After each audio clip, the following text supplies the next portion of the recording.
Our next performer for this evening is a young woman by the name of Diana Speckler. She is the author of 2 books, and I don't mean like lame books. I'm talking this woman has written 2 novels, okay?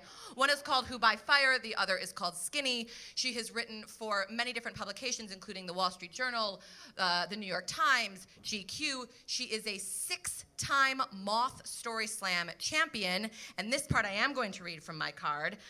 She's reading an original piece, and I love this title, The Author Bios of Pamela Meeks. Very clever, Diana. She is in collaboration with our musical director, Cody Owen Stein. She is also the woman my husband refers to as my favorite of your friends. Ladies and gentlemen, please join me in welcoming Diana Speckler.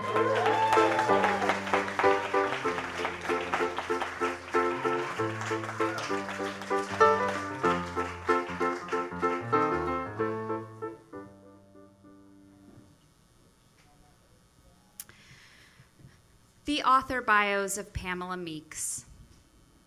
In case Pamela Meeks one day needs an author bio. 1. Pamela Meeks received her MFA degree in creative writing last year from an MFA degree-granting university. She lives in Brooklyn with her 2 adorable baby ferrets, Molly and Leopold, who give her all the love she'll ever need.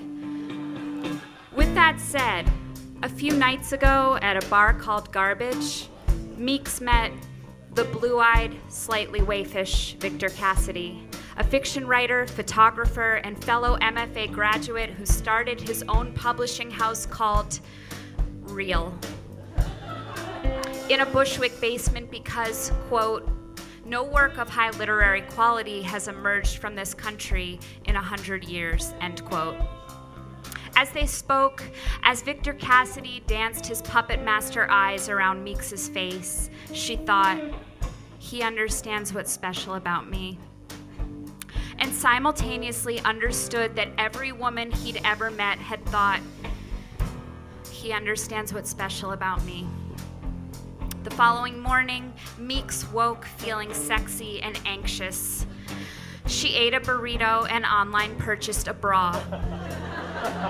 Victor Cassidy texted her a photograph of his fingers with a message that, quote, most people discard photographs in which fingers block the image, but my fingers are subjects, not obstructions, end quote.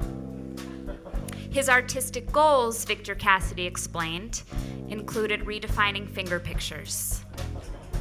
Meeks replied, a much welcomed respite from dick pics, as if she were a constant dick pic recipient. Pamela Meeks, let it be known, is capable of loving a flawed man, but more importantly, at work on her first novel. Tentative title, A Love Story. 2. Pamela Meeks received her MFA degree in creative writing 2 years ago from an MFA degree-granting university.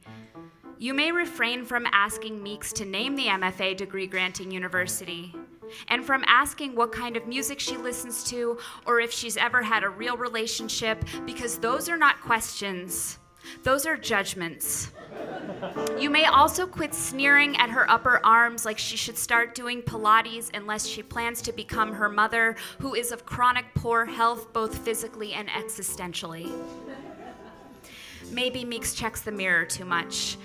She blames Victor Cassidy, who has committed parts of the Canterbury Tales to memory and parlays his recitations into sex with young women who wear the same glasses he wears. Pamela Meeks does not wear glasses. Her vision is 20/20, and plastic gives her hives, even that nylon-based plastic that's supposedly hypoallergenic. Meeks would like to divest you of your ignorant notion that 2 years is ample time to finish a novel. 2 years may as well be 2 seconds if the novelist has a full-time job, such as editorial assistant to Victor Cassidy, responsibilities of which include maintaining Reel's Instagram feed by posting flattering sepia-toned photos of Victor Cassidy hard at work with a pencil between his teeth like a rose. Meeks should not share her fragile novel in progress with Victor Cassidy, but Meeks wants to prove that she's a novelist and not a person who forever claims to be writing a novel. She wants Victor Cassidy to say, "Your talent is boundless, Pamela," because she thrives on validation, a maladjustment born of her mother's personality disorder. Meeks is leaving her therapist.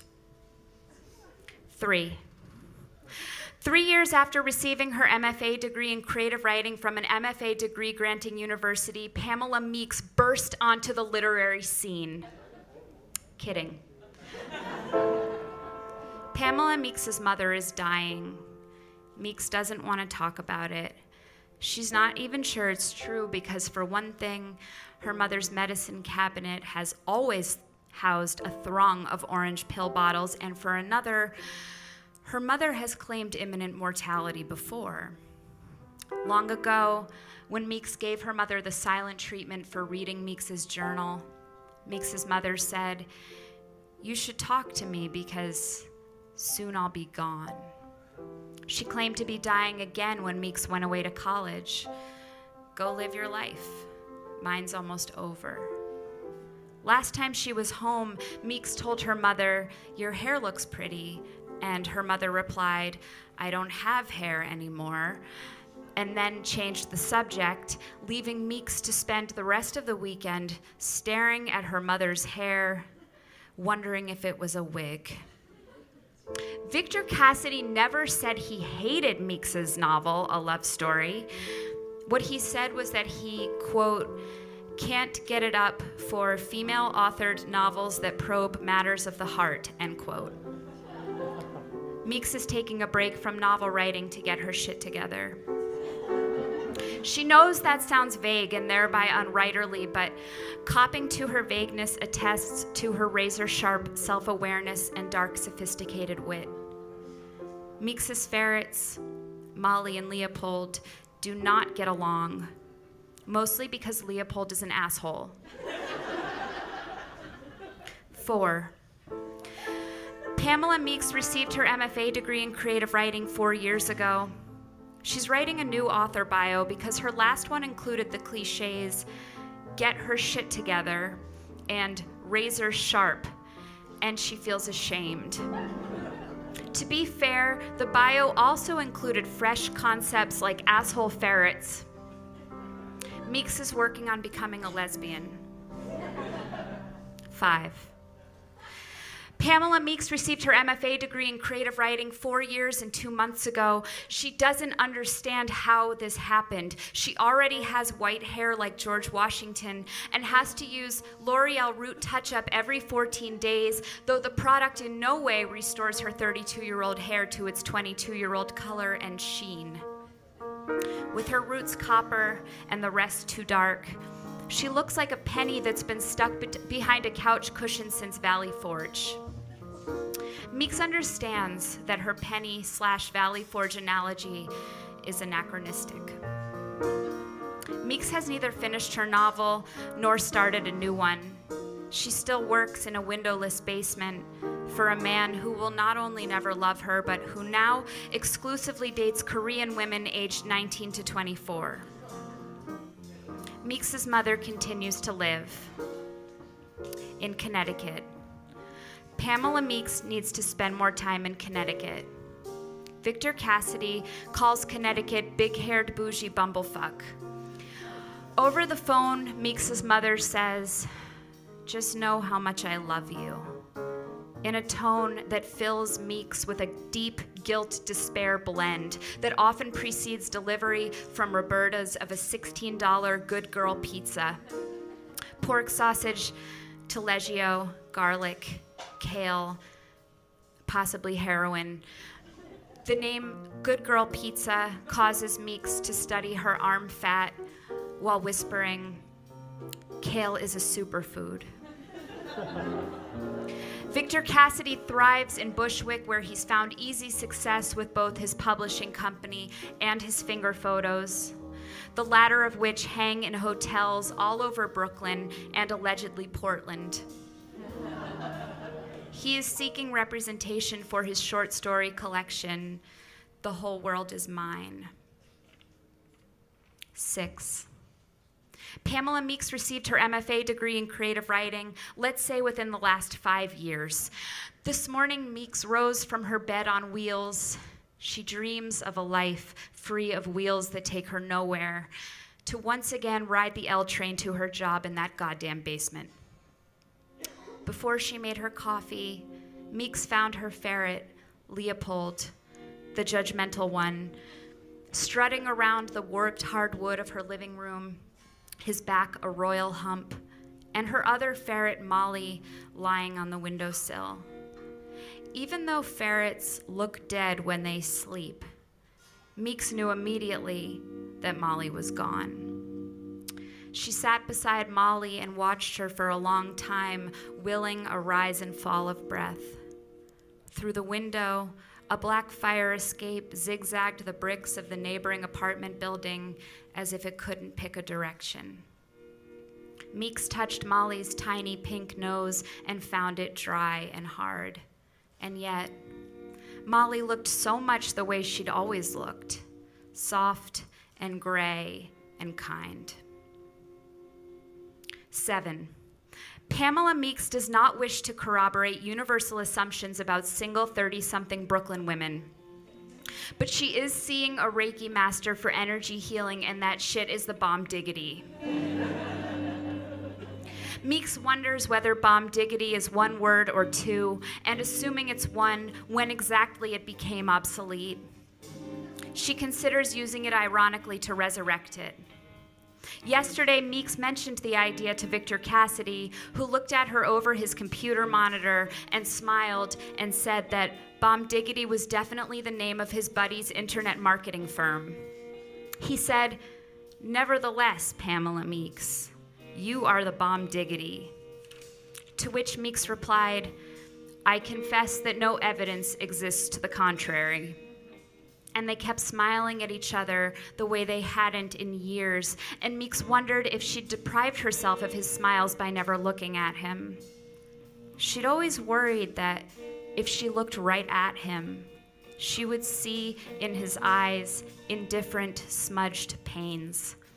But his eyes were clear blue airplane window sky, and she almost said, "I love you, Victor Cassidy." 8. Days after her mother's death. Pills. Accidental. The doctor, grandmotherly in his translucent scrub cap, said, "Definitely accidental." During a particularly intense Reiki session, Pamela Meeks revisited a long ago 4th of July, standing in the backyard of her childhood home, sweeping a sparkler from one side of her body over her head to the other side, creating a bright orange arc.